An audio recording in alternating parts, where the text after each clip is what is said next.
This is about water, and it's going from steam to liquid.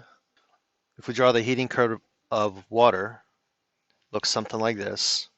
Gas, this is liquid, and this is solid. So we're going from around here. This is not drawn to scale. We're starting here. This is the starting point, and then we need to take this all the way down to 85 degrees Celsius, something like that. And if I have to label these phase changes, this would be 100 degrees Celsius, because that's when water boils, and this is 0 degrees Celsius, and that's where.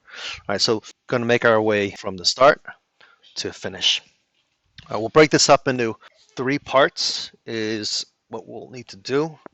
We're going to go from the 115 to 100. All right, we need to break these in parts because each of these have different specific heats, and the quantity of the heat to go from one section to the next, they're not the same. So you just can't plug in one number for all of these. All right, so steam has a, if you look over here, it has a specific heat of 1.9. Let's use joules.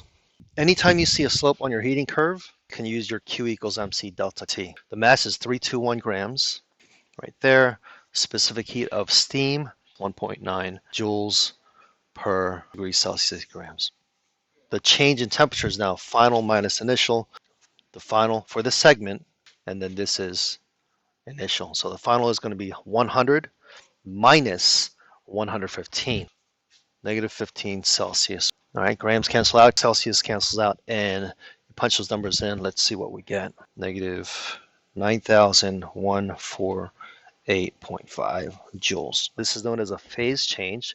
This is called condensation. That's what's happening when steam turns into liquid, and this is called vaporization. But the amount of energy to go from one or the other is the same. It's just a sign that's reversed, right? So this is known as heat of vaporization, which we give you. So we'll just have to flip that sign around, okay? All right, good thing we didn't use calories over here because that would have been much more work. This is for melting and freezing, and you can use this one for vaporization and condensation. So 40.7, notice it's kilojoules per mole. Going down the heating curve these are all exothermic. We're going to use the negative version of that, all right? So step 2 here, I'll do in blue. We're given 3, 2, 1 grams of water, and we can't use grams. This is in kilojoules per mole, so what do we need to do? Convert to moles. So go ahead, use your periodic table, convert grams to moles of water. Right off the periodic table, 18.02 is the molar mass of water. We have moles, and I ran out of space. Now we're going to use that molar heat of vaporization. 40.7 kilojoules per mole. Moles cancel out. So let's punch these numbers in. Negative 725.0 kilojoules. So what you got? Good. Our final little leg here to get to the finish line. Here's another slope, right? When you see that slope, you can use Q equals MC delta T. All right, just use the specific heat for water, for liquid water here. Conceptually, if you think about it, all right, we cooled the steam down. All right, now it's going from steam to liquid water, and that's going to release a different amount of energy all on its own. We're still at 100 degrees, and once all that steam is gone and all we have is liquid, then we can use step 3, 321 grams, your mass. The specific heat for liquid water now is 4.184 joules per gram degrees Celsius. The boiling point or the condensation point is 100 degrees, so we are trying to go all the way down to 85. So that's another negative 15 degrees.